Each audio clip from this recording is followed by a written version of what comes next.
Ya, halo pemirsa, apa kabar Anda hari ini? Langsung dari studio IDX Channel Jakarta, saya Prasetyo Wibowo kembali hadir dalam Market Review, program yang akan mengupas isu-isu penggerak ekonomi Indonesia. Dan kali ini kita akan membahas terkait dengan rencana kenaikan tarif ojek online yang berlaku pada Senin pekan depan. Baik pemirsa, langsung saja kita mulai Market Review selengkapnya. Ya, pemerintah resmi memberlakukan kenaikan tarif ojek online mulai tanggal 29 Agustus 2022. Pemerintah membagi aturan kenaikan tarif ojol menjadi 3 zona berbeda dan terdiri dari biaya jasa dengan batas atas dan bawah serta biaya jasa minimal. Setelah sempat menunda kenaikan tarif ojek online berdasarkan keputusan Menteri Perhubungan nomor 564 tahun 2022 tentang pedoman perhitungan biaya jasa penggunaan sepeda motor yang digunakan untuk kepentingan masyarakat, pemerintah akhirnya memastikan kebijakan tersebut berlaku mulai 29 Agustus 2022. Kementerian Perhubungan membagi aturan kenaikan tarif ojek online ini menjadi 3 zona berbeda dan terdiri dari biaya jasa dengan batas atas dan bawah serta biaya jasa minimal. Ketentuan tarif di zona 1 yang meliputi Pulau Sumatera, Bali, dan Jawa, selain Jakarta, Bogor, Depok, Tangerang, dan Bekasi adalah biaya jasa batas bawah sebesar Rp1.850 per kilometer, biaya jasa batas atas Rp2.300 per kilometer, dan biaya jasa minimal dengan rentan biaya jasa antara Rp9.250 hingga Rp11.500 per kilometer. Kemudian zona 2 yang meliputi wilayah Jakarta, Bogor, Depok, Tangerang, dan Bekasi atau Jabodetabek terdiri atas biaya jasa batas bawah Rp2.600 per kilometer, biaya jasa batas atas Rp2.700 per kilometer, dan biaya jasa minimal dengan rentang biaya jasa antara Rp13.000 hingga Rp13.500 per kilometer.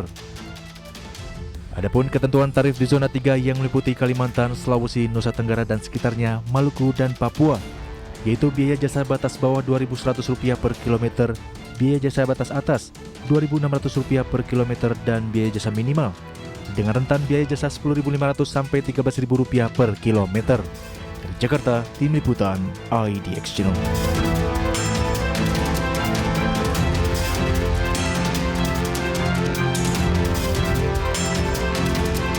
Ya pemirsa, untuk membahas tema menarik kita hari ini, tarif ojek online resmi naik. Kita sudah tersambung melalui Zoom bersama dengan pengamat kebijakan publik Bapak Trubus Rahadiansah. Ya, selamat pagi Pak Trubus. Selamat pagi, Mas. Salam sehat Pak. Alhamdulillah, mantul. Baik, terima kasih juga atas waktu yang sempatkan. Ini menarik kalau kita cermati beberapa waktu lu sempat ditunda untuk penerapan dari kenaikan tarif ojek online dengan proses sosialisasi. Tapi sejauh ini yang akan diterapkan tanggal 29 Agustus mendatang, sudah efektif tidak sosialisasi yang dilakukan baik oleh pemerintah mungkin dengan operator ojek online-nya, Pak Trubus? Menurut saya belum sampai pada tataran untuk dikatakan efektif. Karena apa? Karena pada akhirnya banyak stakeholder yang belum memahami itu. Jadi dalam hal ini tentu mitra daripada ojek online ini kan sangat banyak ya, terutama untuk UMKM. Nah ini sampai hari ini belum memahami. Yang kedua tentu juga mitra dari konsumen itu sendiri.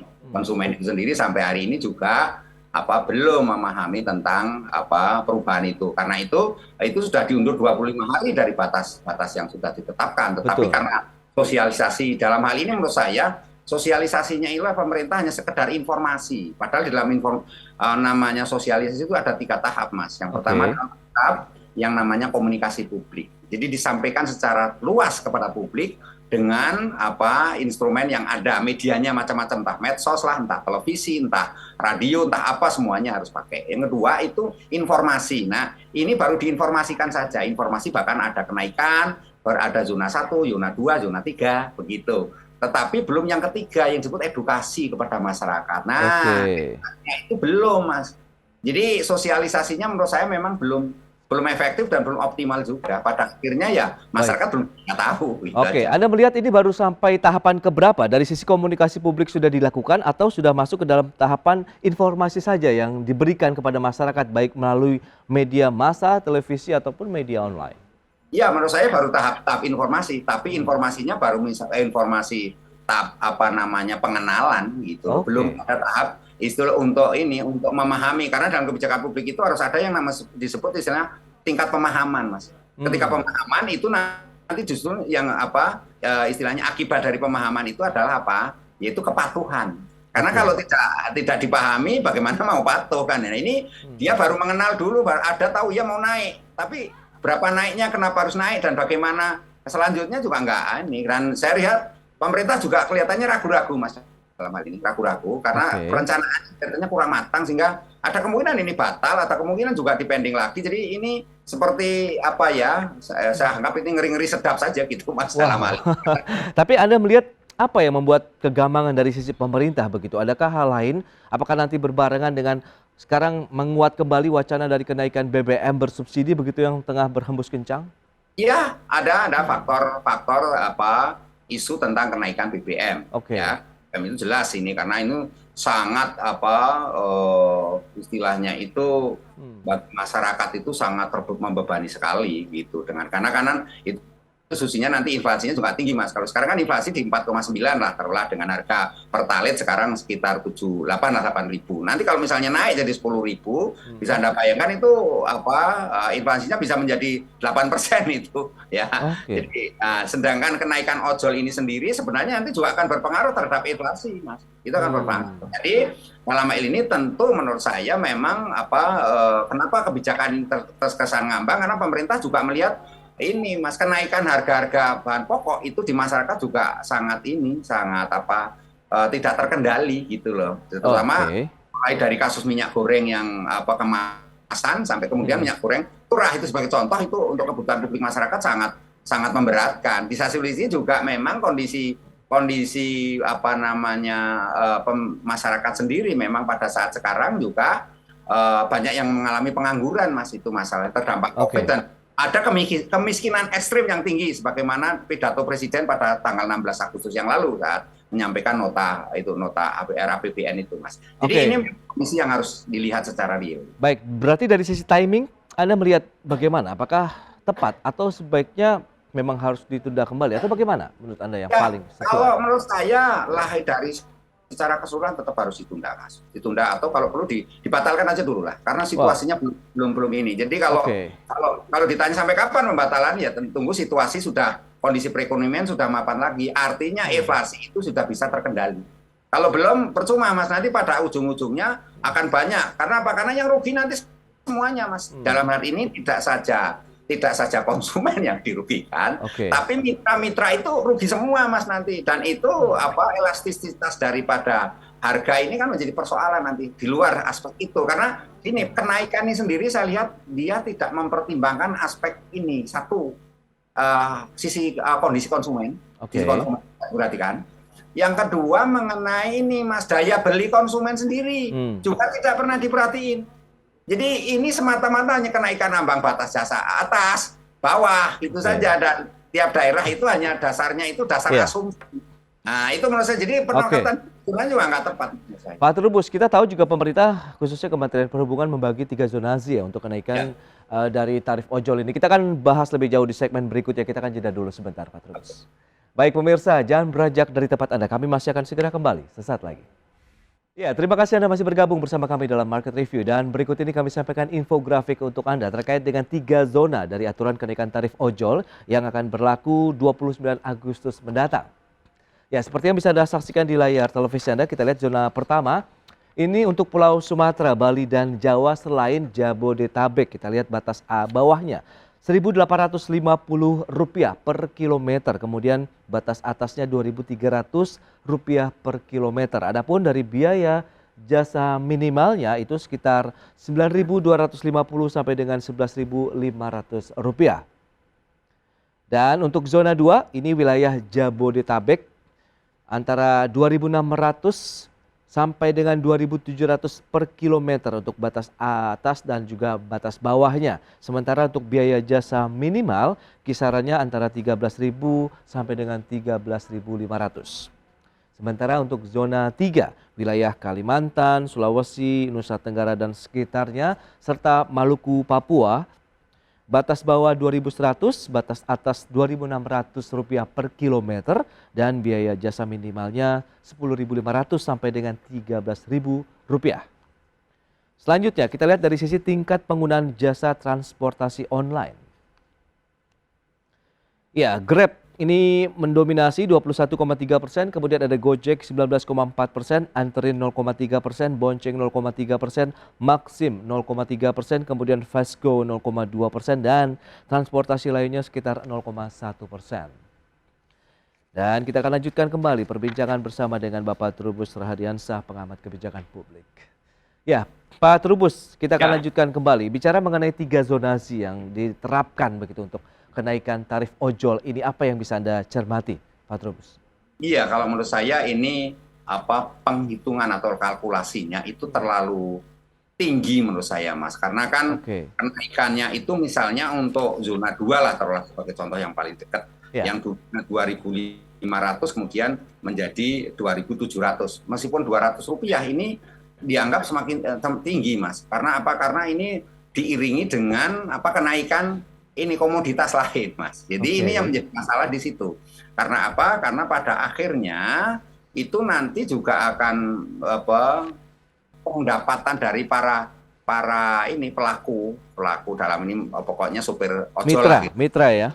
Mitra ini akan berat, Mas. Karena apa? Karena ya kita memahami bahwa karena spare part yang makin mahal, segala sesuatu, oli, bensin, dan semuanya mahal naik lah gitu ya. Baik. Tetapi ketika itu dinaikkan kan imbasnya karena daya beli masyarakat yang merosot tajam akibat pandemi COVID, akibat pengangguran dan sebagainya, kemiskinan ekstrim. Karena selama ini penggunanya adalah mereka masyarakat menengah ke bawah untuk ojol ini, saya rasa itu menjadi beban tersendiri, Mas. Menimbulkan masalah baru menurut saya lebih rumit dalam hal ini. Tapi kan beberapa waktu lalu juga sempat hangat begitu, mitra ojek online juga menginginkan adanya kenaikan dari biaya per kilometernya begitu. Anda melihat ini menjadi suatu aspirasi yang dipenuhi kah atau ada hal lain sehingga memang harus ada penyesuaian di sana? Iya, kalau sebenarnya sih lebih baik ada penyesuaian saja, tetapi tidak terus dalam pengertian setinggi itu kan gitu. Meskipun karena gini, Mas, persoalannya sekali lagi bahwa dalam kebijakan publik itu harus dipertimbangkan aspek ini, Mas, skenario planningnya. Jadi kalau untuk jangka pendek ini kan jelas berat dalam kondisi karena apa? Karena situasi kenaikan komoditas lainnya, kan gitu, dan situasi tadi masyarakat yang terdampak karena COVID. Yang kedua adalah harus dilihat juga dari sisi jangka menengahnya. Nah, jangka menengah ini kan jangka panjang kan sesuatu yang harus diperhatikan betul ketika perencanaan sebuah kebijakan itu melalui proses-proses atau pentahapan yang realistis gitu loh, Mas. Sehingga dalam hal ini saya lihat bahwa kenaikan ini lebih memperhatikan yaitu aspek fisik daripada kenaikan ini kendaraan itu sendiri gitu loh, Mas. Jadi tidak pada tataran bagaimana usernya gitu, usernya atau konsumennya lah kerennya itu tidak gitu loh, Mas, menurut saya.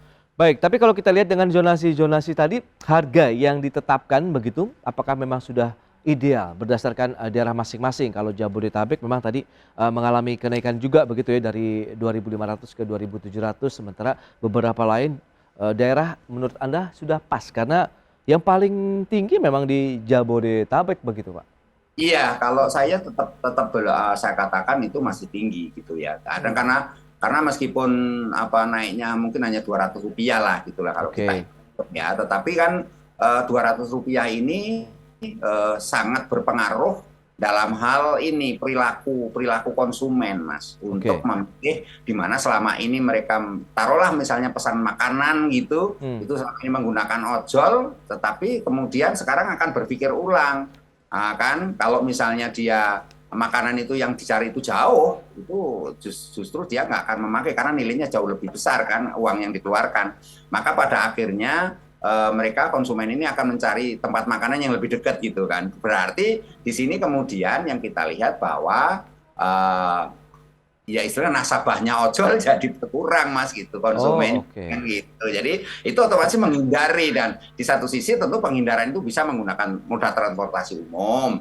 Bisa juga menggunakan mobil pribadi, tapi mobil pribadi ini sekarang dengan kondisi kenaikan BBM dan sebagainya juga masyarakat menengah ke bawah ini juga berhitung, Mas, sekarang ini posisinya kan gitu. Karena bagaimanapun juga disinilah kemudian menurut saya ada semacam lingkaran setan lah, di mana kemudian ketika salah satu naik maka otomatis terdongkrak yang lainnya. Nah ini pengaruh-pengaruh ini kan yang harus diperhitungkan, karena di dalam kebijakan publik itu harus betul-betul memperhatikan bagaimana suasana kebatinan publik, Mas. Itu yang harus diperhatikan. Kalau publiknya nggak sesuai, munculnya resistensi, Mas, menolak. Meskipun itu sebenarnya dikatakan secara rasional kebijakan udah oke, Mas, rasionalisasinya oke. Tapi karena suasana batinnya tidak sesuai, lah itu menjadi muncul ini, Mas, muncul resistensi lah, penolakan. Oke. Tapi menurut Anda bagaimana kondisi masyarakat saat ini begitu? Karena Anda katakan tadi di sebelumnya ini juga akan memberikan kontribusi terhadap inflasi yang menjadi fokus dari pemerintah, di mana juga kita tahu Bank Indonesia akhirnya pun ikut menaikkan suku bunga acuannya karena memang untuk menjaga inflasi kita tidak terlalu tinggi lagi. Iya, menurut saya memang kondisi masyarakat sekarang jujur memang satu ya, konsumsi rumah tangga sekarang dalam kondisi yang sangat memprihatinkan ya, terutama untuk menengah ke bawah. Karena pada akhirnya bansos-bansos yang diprogram oleh pemerintah, entah itu BPNT, non tunai maupun yang tunai, itu ternyata tidak menolong banyak dalam kondisi untuk jangka panjangnya kan gitu. Nah kemudian di satu sisi juga saya lihat ada daya beli masyarakat juga menurun drastis. Kalau lihat hampir semua mal-mal sekarang mengalami sepi pengunjung kan gitu, karena pada akhirnya masyarakat untuk membeli juga mikir, dan pasar-pasar juga sepi gitu kan, lebih banyak menahan diri gitu kan. Yang lainnya menurut saya dari sisi ya bagaimana kemudian masyarakat untuk bertahan hidup kan, ini survival of the fittest namanya kan, mempertahankan diri. Tapi kan pemerintah menyatakan berulang kali begitu, aktivitas ekonomi kita sudah normal, kemudian tingkat konsumsi masyarakat saat ini memang masih menjadi buffer, menjadi penopang dari kebangkitan ekonomi nasional. Sebenarnya dari sisi belanja masyarakat kan bisa dikatakan sudah mulai stabil, Pak Trubus, atau Anda melihat dari sisi yang lain? Kalau saya lihat sih secara rasional kenampakan di luar iya, Mas. Karena mobilitas masyarakat kan kemudian tinggi gitu ya. Kalau lihat tinggi berarti kan sekarang tingkat pertumbuhan ekonomi kita 5% itu yang dibangga-banggakan oleh pemerintah. Kalau ini sampai 2035 Indonesia menjadi negara ya, superpower itu, Mas gitu. Tetapi kan persoalannya adalah ini kan hitung-hitungan dalam pengertian yang sangat makro gitu. Nah, tentu dalam realnya ini kan persoalannya kemudian realnya masyarakat kita yang miskin ini kan jumlahnya mungkin banyak, Mas gitu. Nah, dasar banyak dan sekarang dalam bahasa presiden itu adalah kemiskinan ekstrim. Nah, maka yang kita katakan adalah kondisinya sehingga masyarakat kita dalam ya kondisi yang tidak baik-baik saja gitu, Mas. Jadi hal ini tentu kebijakan ini menurut saya sangat kontraproduktif dengan situasi yang ada gitu. Oke, lantas sejauh mana apabila memang kebijakan ini jadi diterapkan pada Senin depan begitu, bahwa akankah bersinggungan dengan disparitas yang semakin tipis dengan transportasi online lainnya seperti taksi? Kita bahas nanti di segmen berikutnya, Pak Trubus. Kita akan jeda kembali sebentar. Dan pemirsa, tetaplah bersama kami. Baik, pemirsa, semakin menarik perbincangan kita bersama dengan pengamat kebijakan publik, Bapak Trubus Rahardiansah. Ya, Pak Trubus, ini memang kalau jadi dinaikkan begitu, Anda melihat disparitas yang akan semakin dekat begitu dengan transportasi online lainnya. Bagaimana ini terkait dengan persaingan bisnisnya? Kompetisi bisnisnya jadi nggak fair ini, Mas. Karena kan pada akhirnya otomatis para pengguna ojol itu akan bertransformasi menggunakan jasa moda transportasi lainnya, Mas itu. Karena kan mereka ini dengan layanan yang katakanlah lebih baik, itu ya lebih baik misalnya untuk Bluebird yang sudah banyak memperbaiki, Grab, yang lain-lainnya lah pokoknya yang menggunakan itu, taksi-taksi itu. Saya lihat itu memang menjadi daya tarik tersendiri, Mas. Karena itu menurut saya kenaikan ojol ini jangan dilihat bahwa ini akan happy gitu ya bagi mereka pengguna, bukan pengguna ya, mungkin yang mitra jasa dan semuanya. Tetapi saya lihat justru ini akan menjadi titik balik di mana kemudian mereka akan beralih gitu loh, Mas. Ini jadi persoalan kan, dan ini ojol akan menjadi barang yang ditinggalkan, Mas gitu, karena seiring dengan dinamika yang ada dan tentu layanan publik itu menjadi sangat prioritas sekarang ini di dalam tingkat persaingan, maka otomatis ojol ini juga kalah bersaing jadinya, Mas gitu. Kalau disparitasnya terlalu tipis menurut saya ya, tipis itu. Nah, jadi dalam hal ini memang perlu dikaji ulang menurut saya, karena selama ini justru daya tarik ojol itu di sisi murahnya itu, Mas, gitu. Kalau kemudian itu dinaikkan dan nggak jauh beda dengan ini, orang akan beralih dari sisi kenyamanan. Bagi mereka yang mampu, lebih nyaman naik taksi yang lebih ini kan gitu, lebih aman dan nyaman, taruhlah misalnya begitu ya. Tapi juga tentu akan berdampak kepada ojol lainnya. Nah ini yang harus dilihat secara komprehensif menurut saya. Jadi artinya apa? Artinya kita harus memperhatikan antara dasolen dan dasein itu antara harapan dan kenyataan itu harus betul-betul seimbang, sehingga ketika disparitas ini terjadi, maka yang berakibat buruk adalah justru malah ojol sendiri yang kemudian ditinggalkan oleh istilahnya usernya, oleh pelanggannya, oleh konsumennya. Baik. Itu, Mas. Anda melihat potensi tidak persaingan akan semakin ketat dengan operator ojek online sendiri, mengingat harga kan sudah naik, kemudian tadi disparitasnya juga semakin mendekati dengan transportasi online lainnya begitu. Anda melihat bagaimana? Apakah nanti akan semakin kompetitif, kemudian nanti menjadi persaingan yang semakin ketat begitu di antara para pelaku ataupun operator ojek online? Saya rasa ya, Mas, secara teoritis tentu itu akan terjadi, tetapi tentu sebuah asumsi ini yang sifatnya tentu nanti akan ditentukan oleh realitas yang ada. Tetapi saya meyakini bahwa realitas yang ada akan mengikuti teori itu gitu loh, Mas, bahwa di dalamnya akan terjadi persaingan yang sangat ketat gitu ya. Di mana kemudian mereka menampilkan diri tentu dengan inovasi, Mas, inovasinya masing-masing. Kalau mereka yang punya inovasi tinggi, ya mereka itusnya hidup, karena ini persoalannya kan survival of the fittest, Mas. Jadi maka kalau mereka dalam kompetisi itu hidup, ya mereka menang, ya mereka hidup. Kalau misalnya tidak, ya otomatis mereka ditinggalkan, ya jadilah mereka istilahnya ya hanya tinggal kenangan, Mas, gitu. Jadi ini kan situasi yang harus diperhatikan betul. Jadi menurut saya usaha harus betul-betul mengkalkulasi, menghitung bagaimana kenaikan ini dikaitkan dengan sisi itu, layanan, Mas, sisi layanan dan kompetitornya juga, karena sumber dari persoalan ini kan nanti ada pada layanan publiknya itu, Mas. Kalau kebijakan publik justru melihat bagaimana mereka bisa saling menjaga trust, Mas, sebenarnya kan, antara dalam hal ini ojol dengan mitranya masing-masing, meskipun antar ojol ini punya mitra masing-masing gitu, tetapi perlu dilihat bahwa ini adalah mereka bisa ego sektoral, tapi bisa mereka juga saling kolaborasi, Mas, gitu. Jadi yang harus diperhatikan betul, ketika itu nanti bisa mengkolaborasikan, ya itu bagus, artinya dia bisa bertahan kan dalam situasi dinamika perubahan. Karena sekali lagi bahwa di luar itu kan, nanti di luar soal ojol ini kan juga mengikuti kenaikan harga, kenaikan yang lainnya kan mengikuti. Karena itu sekarang pembenahan internal ojol itu yang sangat sekarang, Mas, inovasi. Pak Trubus, terakhir ini bagaimana Anda melihat ke depan begitu? Ini kan memang masa berlaku akan segera ditetapkan tanggal 29 begitu, batasan dari yang kemarin sempat ditunda begitu. Anda melihat akan tetap diberlakukan atau tidak? Iya, kalau saya sih saran saya sebaiknya ditunda aja dulu, dikaji aja dulu. Baik. Jangan terlalu terburu-buru lah, artinya nanti banyak efek yang harus. Tetapi kalau memang ya namanya kebijakan, Mas, kebijakan itu kan ya maunya yang memegang kekuasaan gitu kan. Kalau maunya penguasa, saya sarankan ini harus melalui sosialisasi yang optimal. Itu. Karena kalau tidak ini akan bukan positif, dampak positif yang ada, malah justru nanti munculnya efek domino yang lebih rumit, Mas. Baik, itu dia yang perlu diperhatikan oleh pemerintah tadi. Yang penting komunikasi publik, informasi juga yang harus masif dan edukasi kepada masyarakat. Pak Trubus, terima kasih banyak atas waktu dan sharing yang Anda berikan. Kemudian ini bisa menjadi insight tentunya bagi pemirsa IDX Channel. Selamat melanjutkan aktivitas Anda kembali. Salam sehat, Pak Trubus, terima kasih. Ya, pemirsa, jam beranjak dari tempat Anda karena sesaat lagi kami masih akan kembali dengan tema menarik lainnya terkait dengan SR17 pilihan berharga, kuatkan bangsa. Market Review segera kembali.